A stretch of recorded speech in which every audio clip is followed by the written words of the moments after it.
Before we begin today's episode, let me tell you about Anchor.fm. So Anchor.fm is the easiest and free way to start your own podcast. They offer tons of creation tools to edit and record your own podcasts straight from your phone or your computer. They even make it easy for you to get on Spotify, Apple Podcasts, and Google Podcasts, and all the other places that people are listening to podcasts. They even allow you to monetize a podcast with 0 listeners. So you can start from the bottom and work your way up and get paid every step of the way. It's everything you need to make a great podcast all in one place. Download the free Anchor app today or go to anchor.fm to get started. And now, on to today's episode.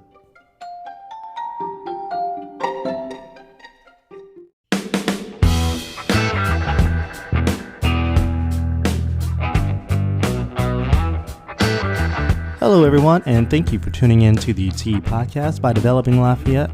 My name is Ben Powers, I'm your host, and what we like to do with this podcast is we like to invite different business owners, different community influencers in Lafayette Parish that really highlight Lafayette Parish and what we're all about. Today we have a great episode on the T Podcast. We have a guest that has been on a couple of different times. We're going to be talking with him today. It is Evan Daniels, and I'll introduce you to him in just a second if you don't know him.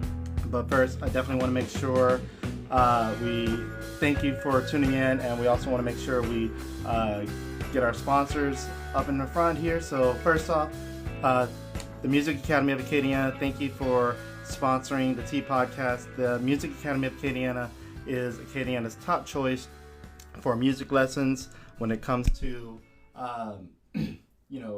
music lessons, I mean, you can learn violin, drums, saxophone, you can improve your voice, you can literally, the Music Academy of Acadiana can help you record an album if you want. You can learn music from start to finish. You can go in there without knowing anything and end up making an album if you wish to do so. They're a great company founded locally by Tim Benson, who is a graduate at the University of Louisiana Lafayette in the music school, and they have over 500 students throughout the month that go in and out enrolled. They have an in-house recording studio that's a separate business, all in the same building. Lots of popular local musicians record there. So super great company. Really appreciate them. You can check them out at musicacademyacadiana.com, and you can also go to their Facebook page, Instagram, all those good places.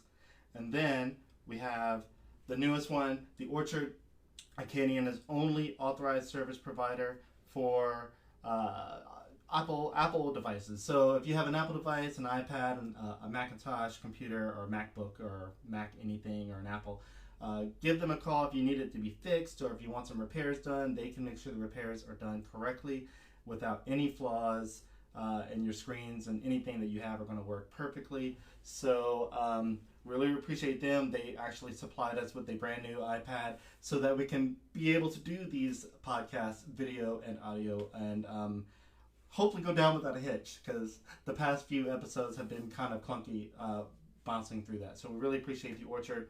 Both great local companies. And with that, we are going to get started with our episode. Let me go ahead and bring in our guest here. Give me 1 second to let me pull him up. All right, so Daniel, can you hear? Evan, can you hear us? I can hear you. Can you hear me? Yes, sir. All right. Well, look, man, I really appreciate you taking the time to do this again. No, absolutely. It's an honor anytime I get to come back to Developing Lafayette. I've been a huge fan for years, so it's always fun to be on the podcast, to be on the show. I appreciate that, man. So tell people a little bit about you and kind of some of the things that you were a part of in the Lafayette community before you took some time to head to California. Okay. Well, like was said, my name is Evan Daniels. I am currently the marketing and promotions manager for Wavely, but I lived in Lafayette for 8 years. 3 of those were at UL. I studied industrial design, and the rest of those were meandering around and supporting different community efforts, just kind of bouncing from here to there. But was really involved in the nonprofit side, was the marketing director for the Acadiana Center for the Arts, was the programs director, I think that was the title, for the Lafayette Education Foundation, and done a few things outside from that point. Was a part of the 705, the young professionals community, and really tried to be active in advocating for economic development in Lafayette, especially when it came to the north side, or still comes to the north side, because I know that's still something that people are focused on, as it should be, as well as focused on downtown economic development. So just a few things, but I stayed fairly busy while I was in Lafayette. Yeah, yeah, you definitely did. So, and it's interesting. We'll touch a little bit more about different things about Lafayette, especially your connection to Lafayette. And I know you're living in the Bay Area, San Francisco, right? Yeah, directly in San Francisco. Well, how's that been for you? It's weird. It's fantastic. It's fun. I can brag if I want to, or I can just play it down, whichever you prefer. You're running the show. But honestly, I love it. It's great to be in the middle of like just never stopping, culture. It's always moving. It's always progressing. It's always going somewhere. That's really cool to see the extreme diversity in such a small area. San Francisco is a tiny city. It's only like 7 square miles or something like that. But the amount of different neighborhoods, and that each different neighborhood has a different culture, that there's so many, people who are represented and well supported here, is really cool to see. So, for those that don't know, I think it was in 2019, you can correct me if I'm wrong, where you lost your job, or was that the early pandemic? That was early pandemic. Lost my job in March of 2020, I think. Yeah, something like that. Something like that, yeah. We don't know anymore, man. It's been crazy. Time is a blur, man. It definitely is. And so, for those that are watching that don't know, whenever you lost your job, you got real creative. And the last podcast, we touched on that. You basically interviewed yourself, and it went.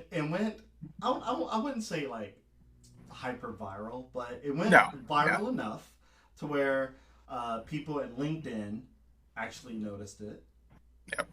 And obviously, you're sitting here today at a great job in San Francisco area. I mean, it's not like you were putting in applications that far out. So tell people a little bit about like how all that went down, and so kind of after the fact of creating that interview for yourself, and kind of some of the things, of the high points of what that video did for you.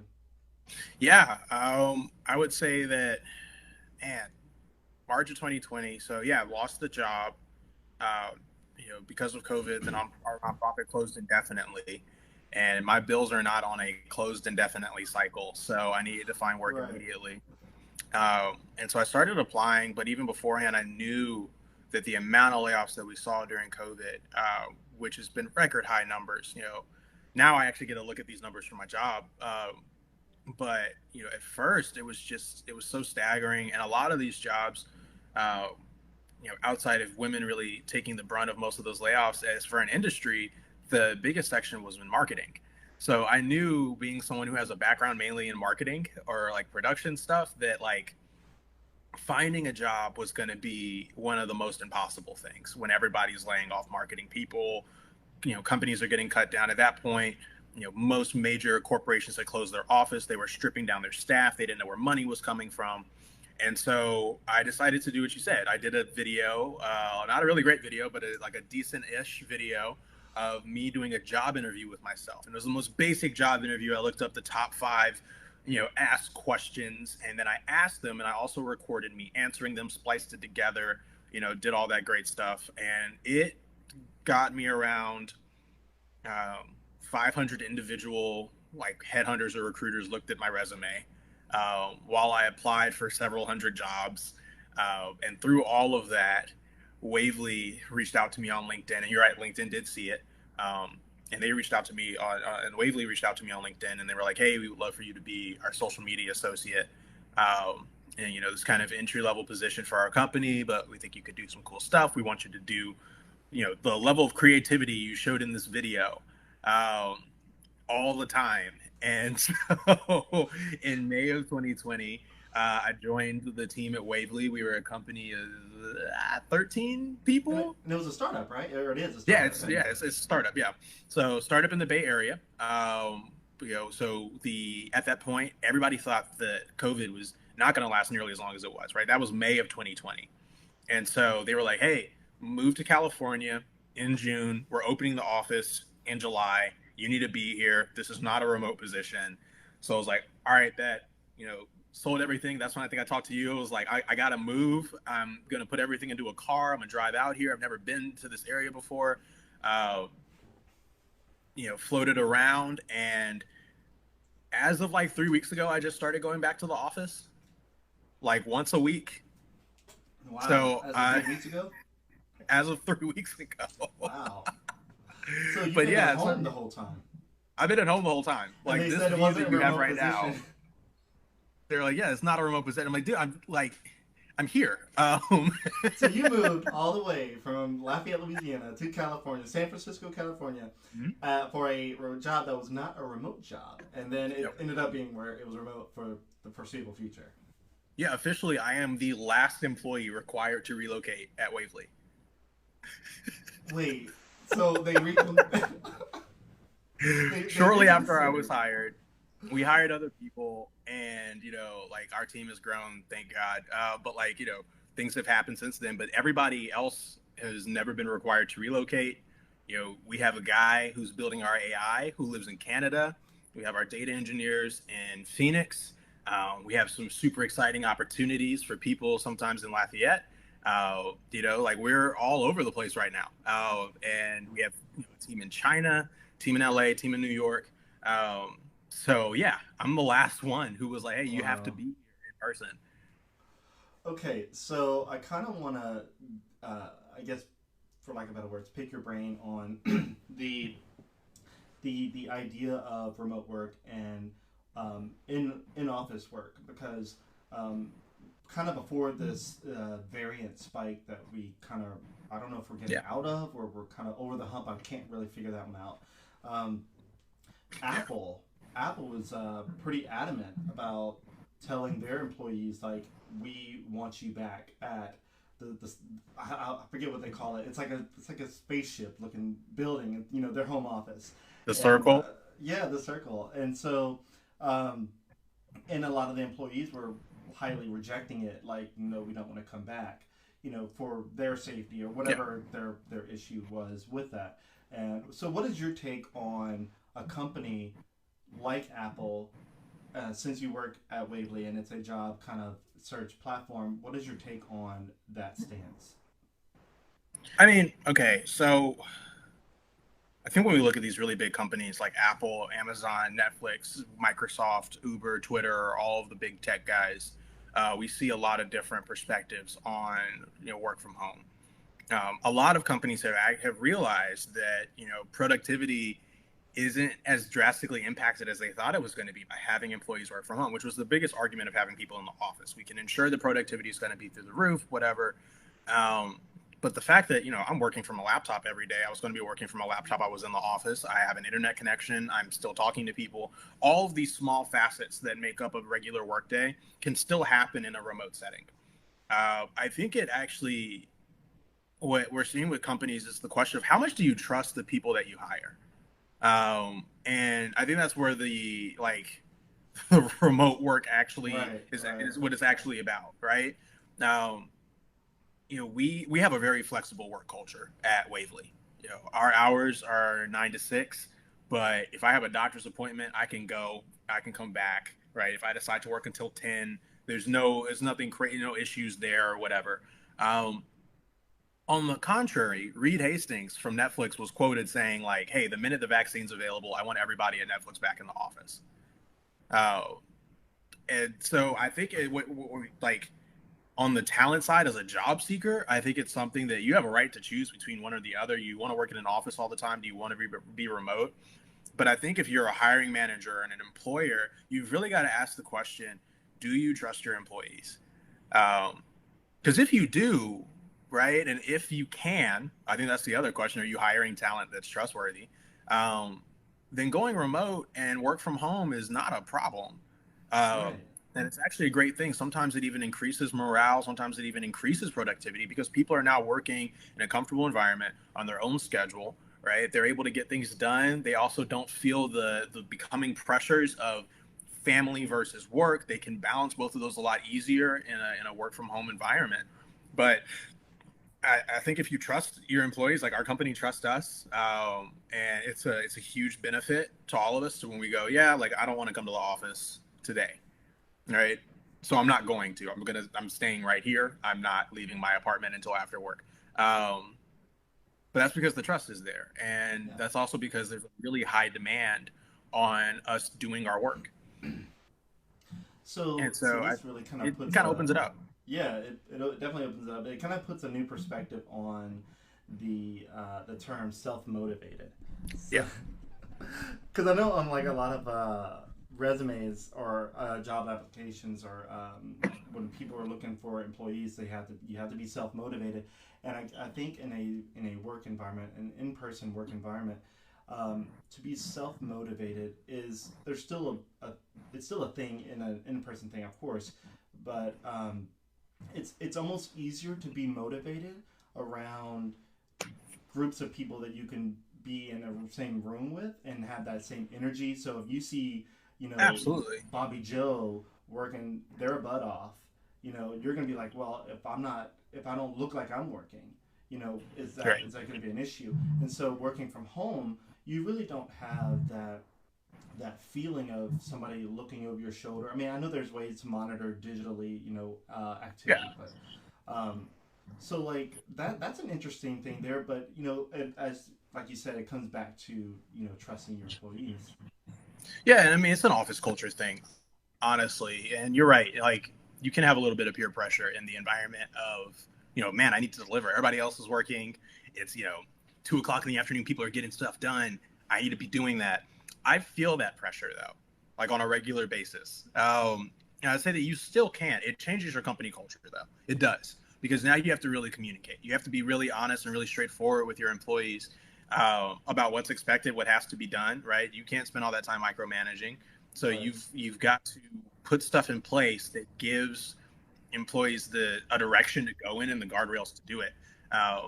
And that can be a big pivot for any company of any size, small, medium, large, Fortune 500, anything.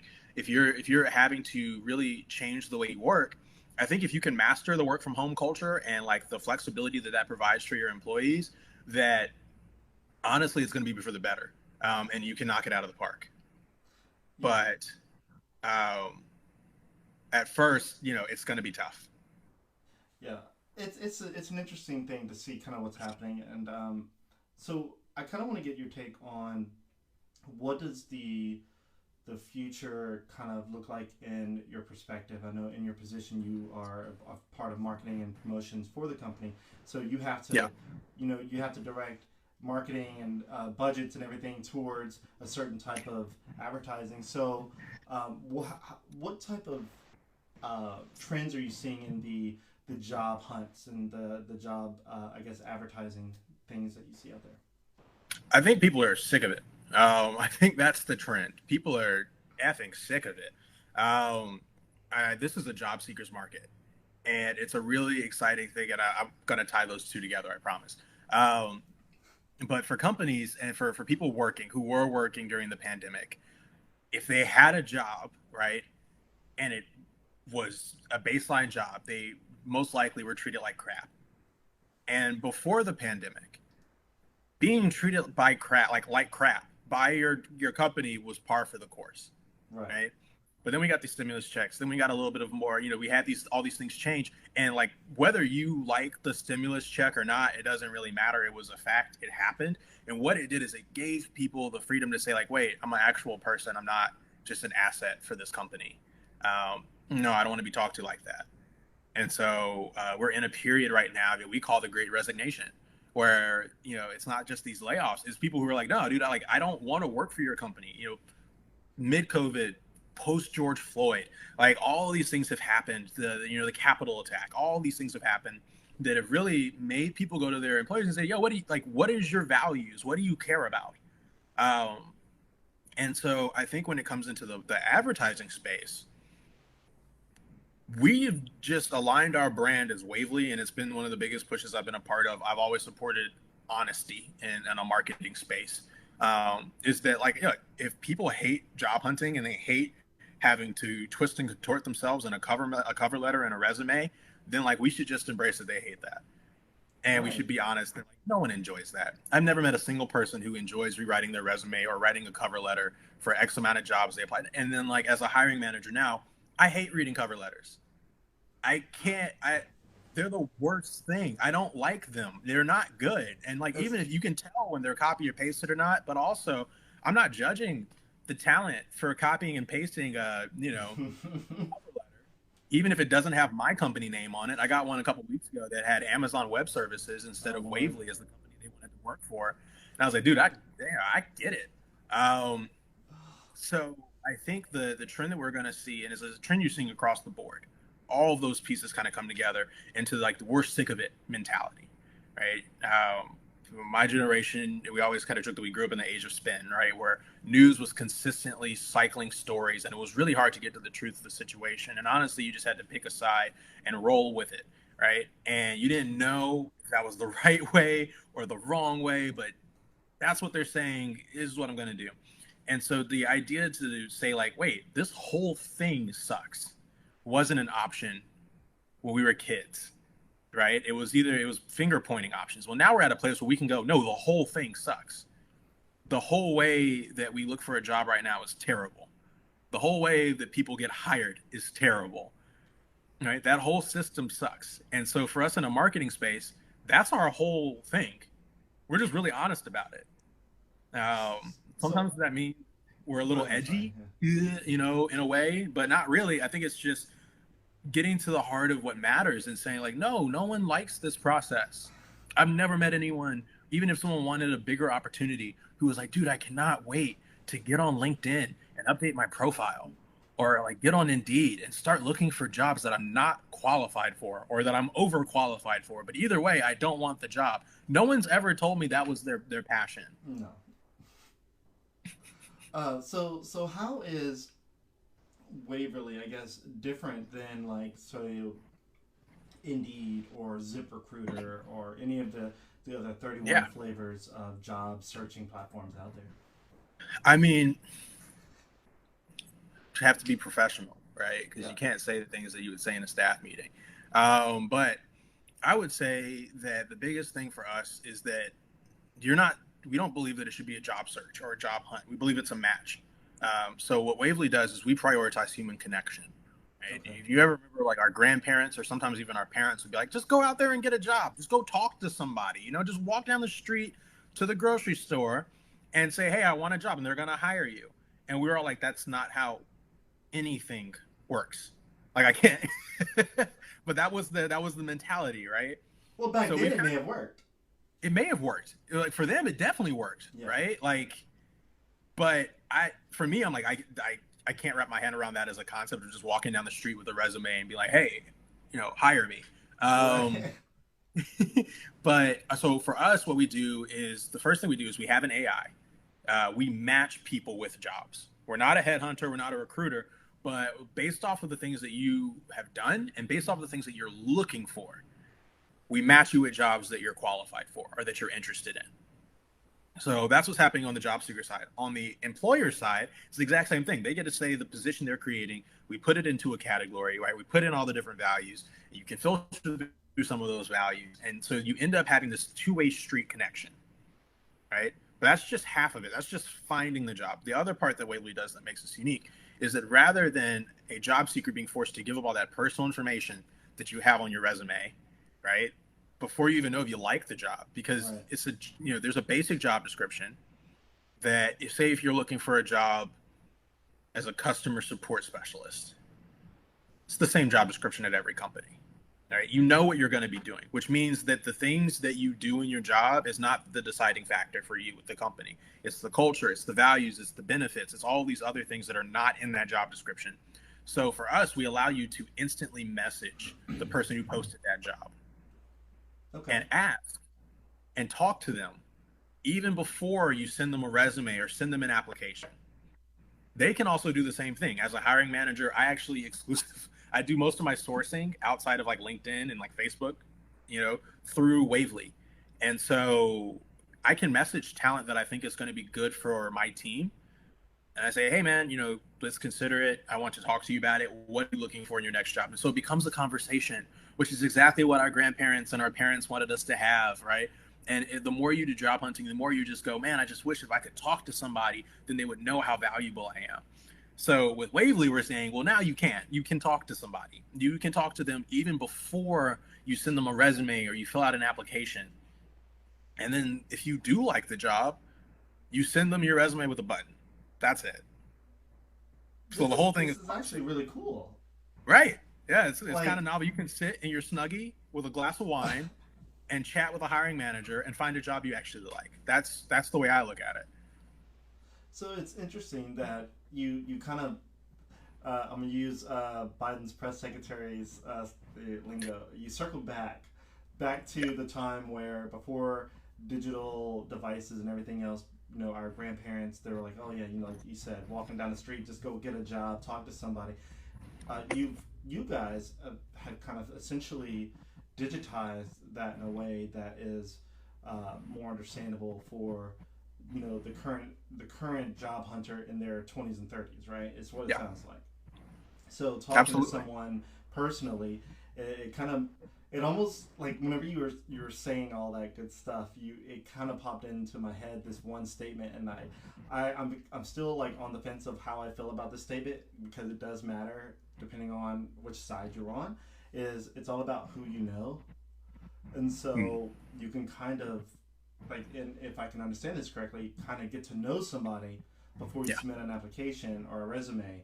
So you can kind of what finagle your way into kind of getting a spot. Is that am I Well, understanding that you right? can.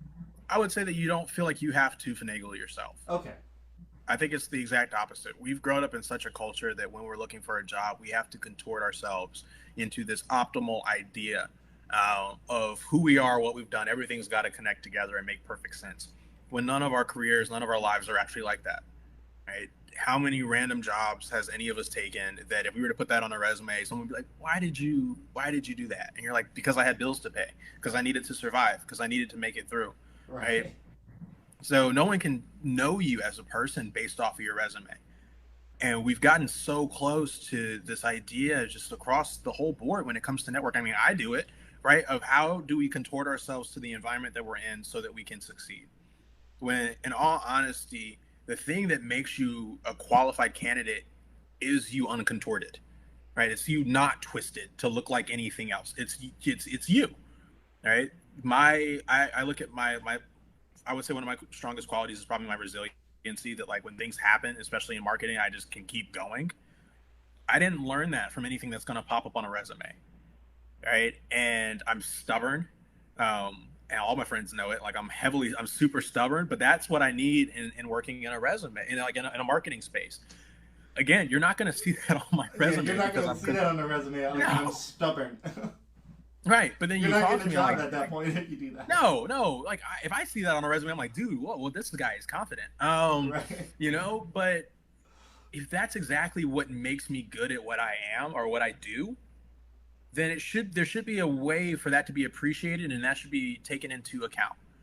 And the easiest way for that to happen is through conversation. So it's kind of like let's drop the pretenses, right? I've had people ask me questions about Wavely's diversity, equity, and inclusion efforts, about our work-life balance, about our work culture. And sometimes those questions can seem taboo in an introductory interview. They shouldn't be, right? Someone should be able to ask me about our health insurance and our dental and our vision plan, or do we have 401k or stock options without it being held against them. But we have this really narrow perspective on how we should all look and be. And then you get into the job and you have to be unique and different and you've got to find your own way around. So let's just start there is what we're trying to say. Okay, and dude. This is very interesting. Like if I was looking for a job, like I feel like if I knew about Wavely, I'd definitely be like trying to get on that because it sounds like something that is fitting for especially people our age. I don't know about the older demographic. I don't know. They're probably more of a We'll see. yeah.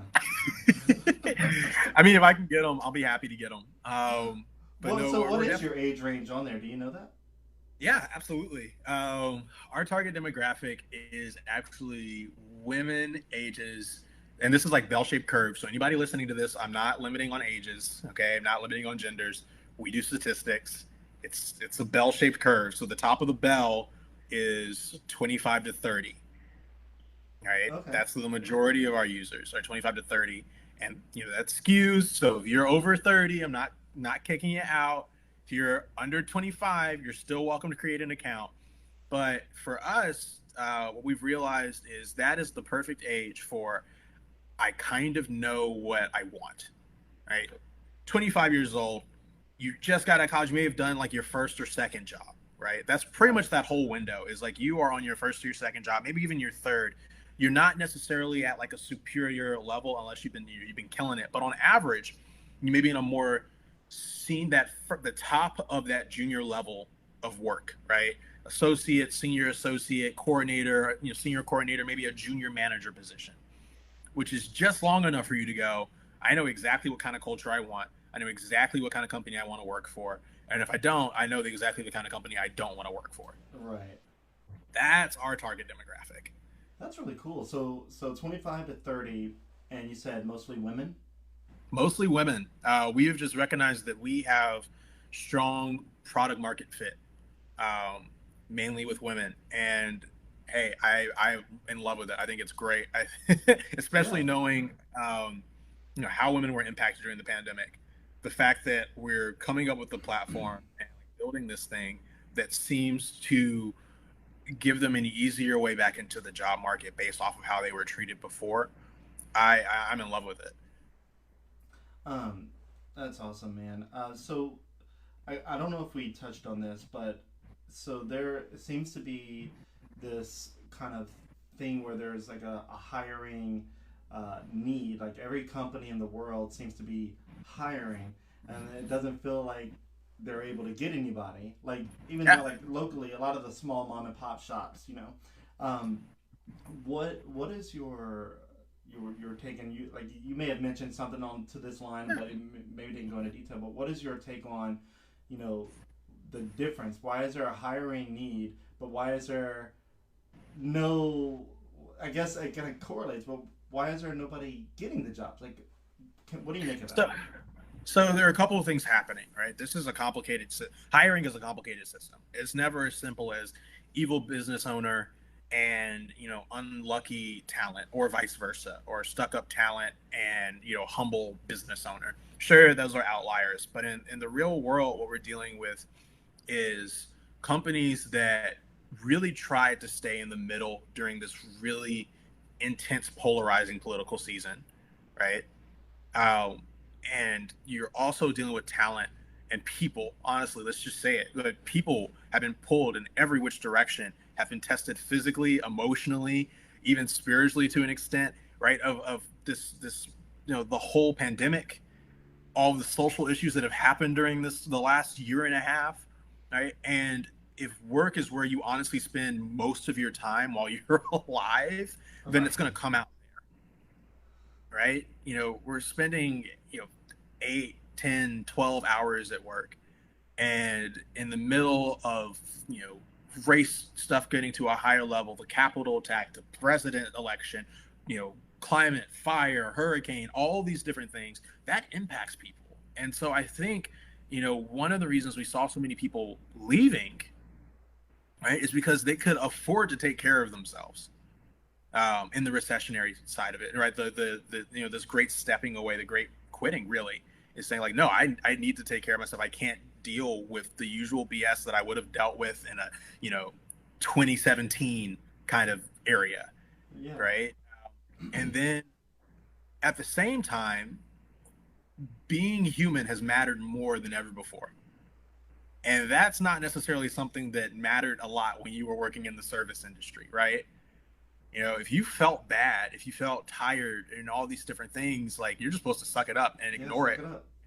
Right. But now it's like, no, dude, I don't have to suck it up. Like, I feel bad. Right. Nike just did a mental health week for their employees where they just closed the office for a week because they're like, dude, we know this all sucks.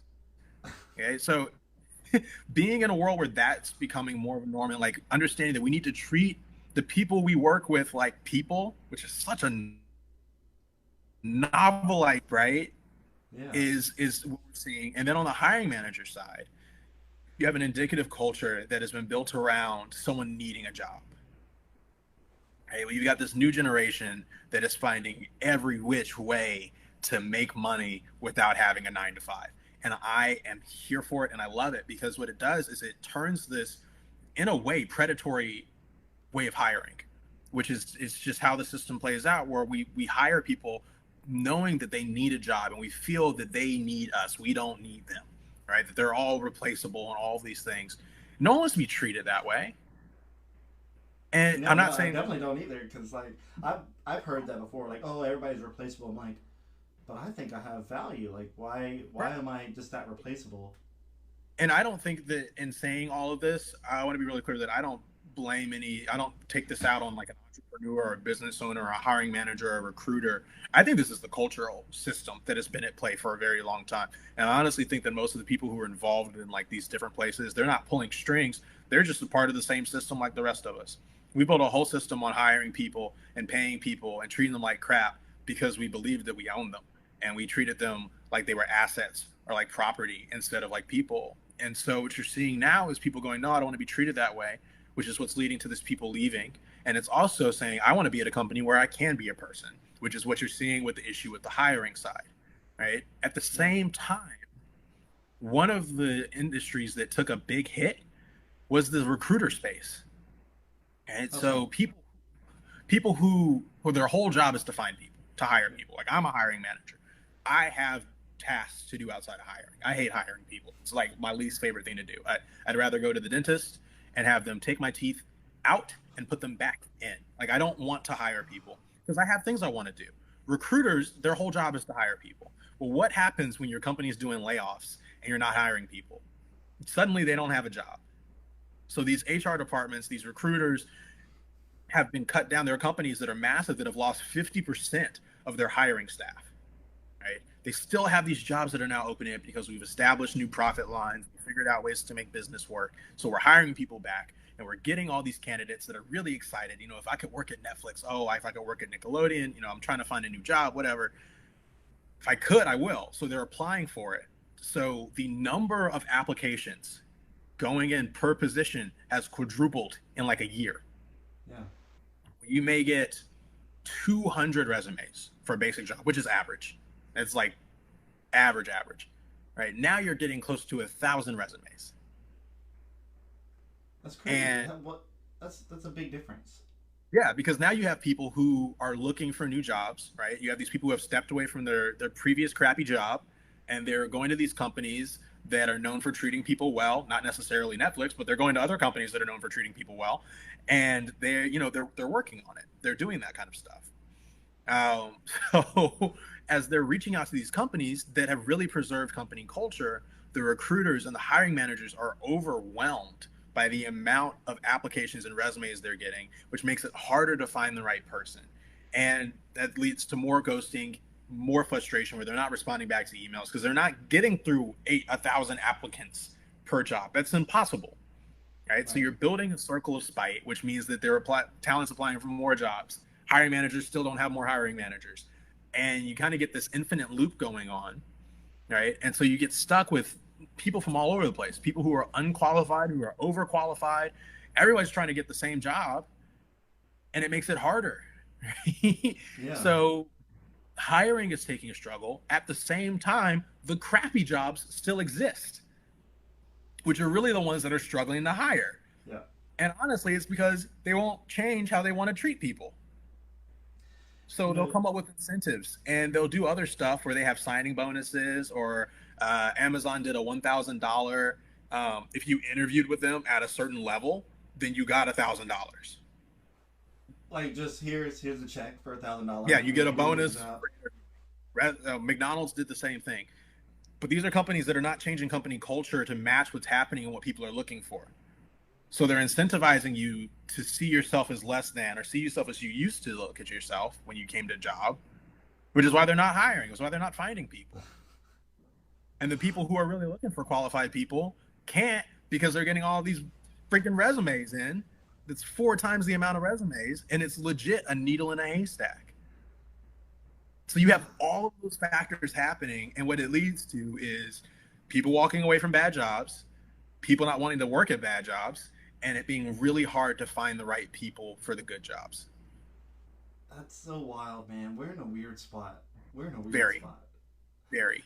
And your guys, you should theoretically be in the right spot to kind of help fix this problem in a way. No, we are. I mean, we cut down the hiring process like in time by about 30%. Really? Between finding a candidate and like getting to your first interview, it's extremely easy with us. We're also a smaller company, so like if you're in Lafayette and you're looking for a job in Lafayette, like unfortunately we don't have that many employers in Lafayette right now. We're not tapping into the Lafayette market, but we're a smaller company. We're still building. We're still growing. We haven't gotten to the point where we can help everybody that we want to, and we do want to help everybody. But it takes time, and it takes a lot of work on our side, and we're doing the work, and we're growing consistently. But knowing that this is a problem now and that it's been a problem for a long time gives us that drive to make us want to go like, God, I wish I could fix this right now. And so I feel like we have really just come in at the right time to say like, well, let's just be people. Yeah, I know. Right? Like, you are good enough as a person, and your resume is good enough. Now, I guess if anybody's listening to this and you're frustrated with the job search and you're starting to take it in on yourself and your self-esteem, like you're qualified for whatever that job is, and regardless of your resume and how you're twisting and contorting yourself, you are good enough for that job. If you match those qualifications, if you have those skills, you can do it. And while it's going to take you a while to find that job because of that crazy system I just explained, don't give up. There is a job out there for you. It's interesting. You mentioned just a second ago that you're qualified for that job. If you see the skill sets on that job listing, and if it matches the skill set that you have, you should be theoretically you should be qualified for that. You should go for it. Yeah. There was a moment several years ago, probably I think it was 2011, 2012 ish. I was in a job. A little small mom and pop style employment position, and I was there for a year, and I felt like I was being torn down, like belittled, told several things, like I was slow, and it was a graphic design position, and I was taxed very hard as far as my mental ability to come up with new creative designs of different things, and it was very taxing on the brain of trying to create some stuff. So I took it upon myself to just one day at lunch just kind of start browsing the internet, and this is before Indeed. This is before, of course, Wavely, because Wavely's new. This is when Monster was the job searching platform. And I don't even know anybody who uses Monster anymore. Like they're still around, but man. Like it's probably like the what would you call it? The Gen X kind of age group. Maybe elder millennial. Yeah. So I saw a position on Monster for golfballs.com, and at the time I thought it was a fake listing. I didn't know golfballs.com was a real company in Lafayette. But I read the qualifications. There was only one qualification on this, and it was for a graphic design style position. There was a qualification on there that I did not have, and it almost stopped me from going ahead and trying for the position. And it was that they required a bachelor's degree in just in general, a bachelor's degree. It didn't even have to be in fine arts or anything like that. Yeah. And I was like, I don't have a degree to speak of. I've never been into a college. I'm self-taught. So I'm like, okay, I guess I'm not going to be able to do this. But I was like, you know what? I am not in a position where first of all, I still have a job, but I'm not in a position where I'm going to lose anything at the moment. Like, Right. what's the harm? So I felt qualified for the job, Nice. aside from the bachelor's degree. Sure. But the skill set, I was qualified for it. I knew that I can handle it. So I sent in my resume. Literally the next morning, I could barely open my eyes. It was like maybe 6:30, almost 7 o'clock in the morning, and I'm getting a phone call. I'm like, who is calling me at this freaking hour? Sure enough, it was golfballs.com. I was like, you guys are real? Like, you're like, this is. I had to kind of wake up a little bit, but I was actually surprised to find out that they were going to take a chance on me. They invited me for an interview. They did kind of the walk around at the facility, and golfballs.com, they position themselves as a tech company, a startup minded style tech company in Lafayette area. So I felt like they had my back as far as a young talent. And I think like to your point to qualifications and just going for it and not contorting yourself, because I didn't contort myself to the idea of a bachelor's degree. I didn't have it, but I was, you know what, whatever, I'm just gonna send in my resume. Of course, I hated the resume part, like we spoke about earlier. I churched it up, you have to. And one of the things in the interview that I remember, my supervisor, who was my supervisor, he said, I want this guy on this cover sheet. And I'm like, thinking to myself, holy crap. Does he really want the guy on the cover sheet? Because I don't know if I could be that guy. Because it wasn't too out of the realm, but it was inflated. Like, it is. Sure. But okay, so I got a couple of things I want to mention. Or kind of talk about. But go ahead if you have to say something. No, go for it.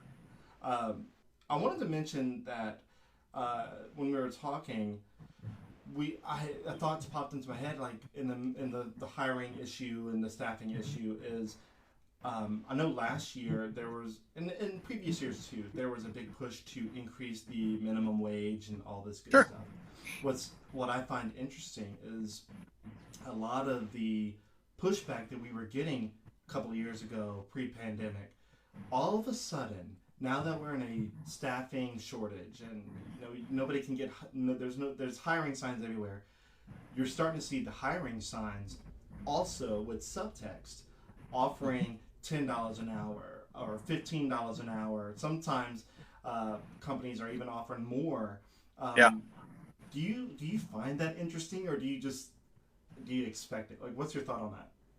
I expected it to happen. I think overall, I'm not an economist, so understanding the system of minimum wage, other than it hasn't changed in a very long time, while the rest of our things have, is about the extent of an opinion that we can give in a public space on that. Right.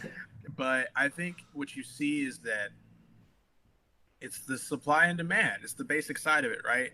That if people don't want to work for you at whatever minimum wage is, I think Louisiana's $7.25 an hour. Yeah. If people don't want to work for $7.25 an hour, you got to pay them more, right? Or you got to find somebody who wants to work for $7.25 an hour anymore. No, dude, absolutely not. If you ask me to carry boxes for an hour and then give me $7.25, I will meet you outside afterwards. Like, I'm going to get the rest of my money. But no, that all to be said, I think what employers realize is the same thing of, no, I don't want to be valued at that level.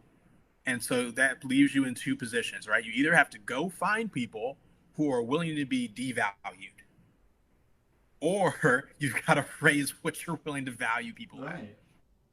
And some companies are going to decide to find people they can devalue, right? Or who have a low enough standard, right? To accept $7.25 an hour. That's a business plan. And then there's another side that says, no, we're just going to pay them more because we can. Well, then the public goes, well, that means you could have paid me more the whole time. And you just have to sit with that as a fact. So I think that when we see it on signs, I think it points to, this become hiring and being hired, being a two-way street, right? That, and a lot of people don't know that even with salary negotiations, right? That it is a two-way street. It's not just to take whatever they give me. I have a friend who has a very large clothing allowance every month from her company. She works 6 months out of the year, and it was because that was part of her negotiation, right? It's a two-way street. Yeah, she gets $1,000 a month for clothes. She's a headhunter. She's a recruiter. This is what she does. And so she's like, listen, I'm going to be talking to people. And because I'm going to be talking to people, I need to be dressed properly. I need to match the standard of your company. You're going to pay for those things. I'm not going to pay for those clothes. Dude, that's amazing. And I know there are some people who are going to hear that and go, well, that's insane. Like that's oh yeah, that's ridiculous. Insane. Like for Louisiana, like I couldn't imagine somebody actually getting that. Yeah, but like if part of your job is to talk to people, right? If part of your job is to present yourself professionally, right? There's a fare for it. And she made that argument and it worked, right? So I think that's part of the value thing. Right? If we're going back to your question about if a company posts a sign that says we're paying $7, $17 an hour, or $10 an hour, I think it's the exact same thing, right? And rather than us just taking what's being given to us, because that's a desperation mentality again, right? You need me, so whatever I give you, you're going to take. Right. God, we're in such an interesting position. But now we can say, no, like you need me too. This is a relationship. This is a two-way street. Right? If I don't show up to work, you're understaffed. And if I don't show up to work, I'm not paid. So like we both need to figure this out. Dude, but there's going to be some interesting things that come out of this pandemic with the job search kind of pandemic. There's going to be so many interesting things. I mean, a lot of people are starting businesses with all of the extra stimulus money that has been dealt out. It's really interesting to see where we're going to be in the next 10 to 15 years after this kind of season. Yeah. No, absolutely. And we have no idea what it's going to look like. And I think I'm not at an educational or skill level to predict what it's going to look like either. I'm along for the ride, just like the rest of us. Oh, I'm holding on, man. I got my seatbelt on. Right? But hey, if it leads to people seeing themselves as people more than assets or property, or demanding to be treated as such, then I'm 100% here for it. Yeah, I agree. All right, so before we go, I know we're getting close to the hour. And normally I like to keep this like 45 minutes, but I kind of want to talk a little bit about just going back to you for a second, pushing out Waverly just for the moment. So I kind of want to know, after leaving Lafayette and moving to California, is there anything that you miss about the southern portion of the United States, particularly, of course, Louisiana? But I know you came out of Atlanta area, Georgia. Sure. So, is there things that you miss here that you don't get in California? Southern food. I think that's the majority of the list. All right. I miss the food. I miss deep fried food, like to that level. I mean, don't get me wrong. I'm eating really well out here. And like it's really good, but I think that's the biggest thing I miss. The rest of it, I think there's a little bit of me that misses the smaller town feel. But at the same time, I don't.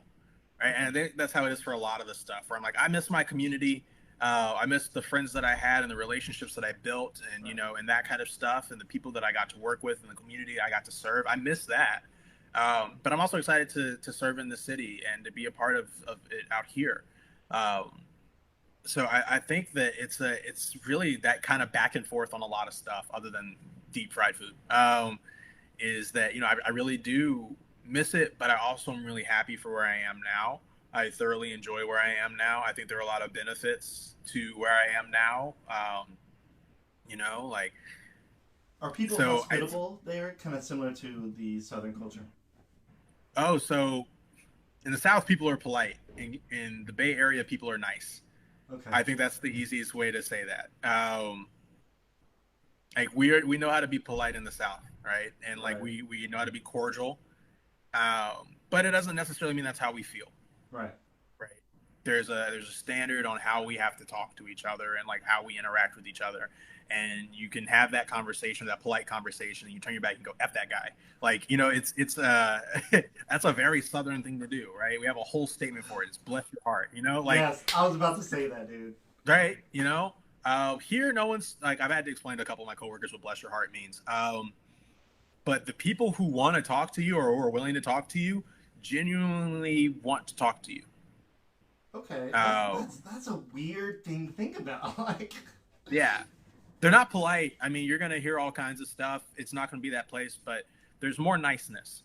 But I also think that's partially because of population density, right? Like I'm in a much larger space, so I run into all kinds of people a little bit more. But yeah, I'd say that I enjoy the nicety of like the culture, and I appreciate that I don't have to be polite all the time. Oh, there you go. There you go. You can be a little bit more raw. Absolutely. Awesome. Okay, look, one last thing, and then we'll head on out, and I'll let you go because I know you probably have work to do. All right. So correct me if I'm wrong. It appears through your social media that you have found someone in your life.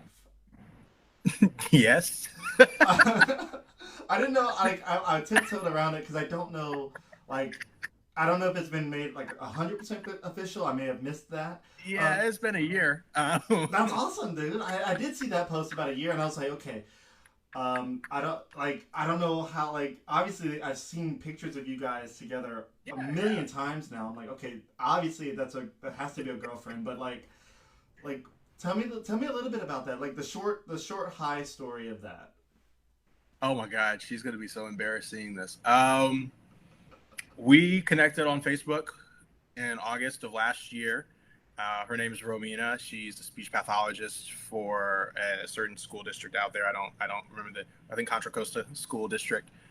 Phenomenal at her job. And we kick it off really well. Both love hip hop, both love sneaker culture. If you know me, I always love good kicks. So we've been kicking it for a year.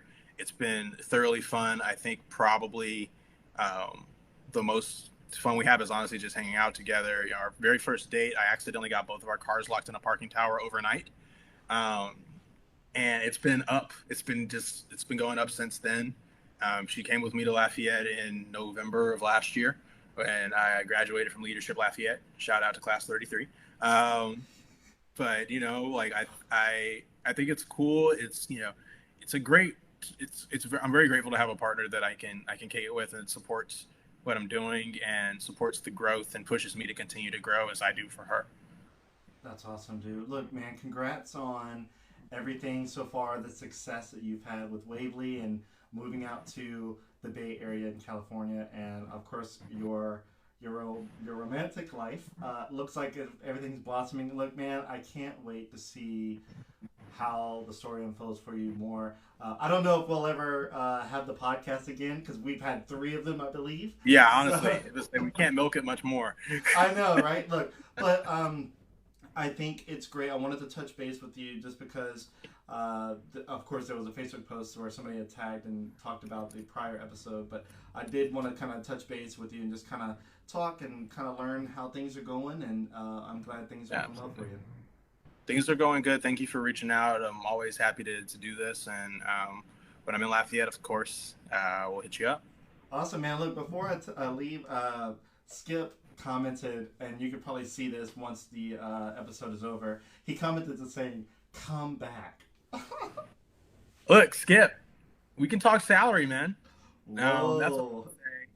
You know, I've got decent salary and decent benefits and a lot of budget, so make me an offer, Skip, and we can talk about it. But no, seriously, I am really happy to be at Wavely. I thoroughly enjoy the company. Hopefully we'll be making some announcements soon with some people that y'all know are considering to join the team, and I'm excited for that.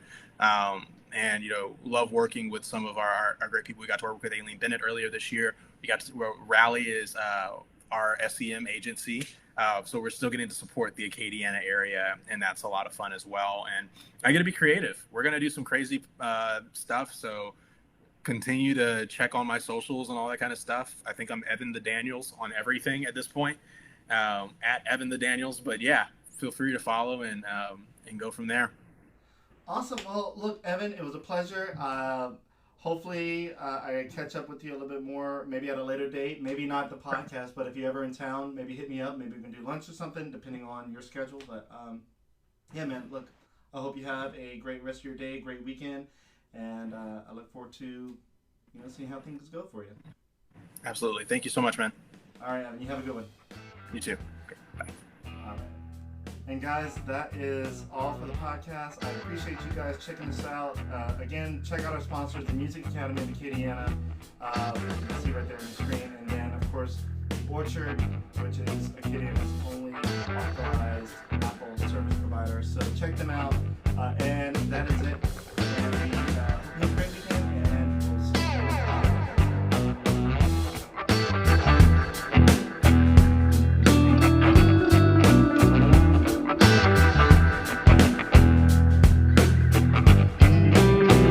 For information on sponsoring the Tea Podcast by Developing Lafayette, go to our website at developinglafayette.com and click Advertise.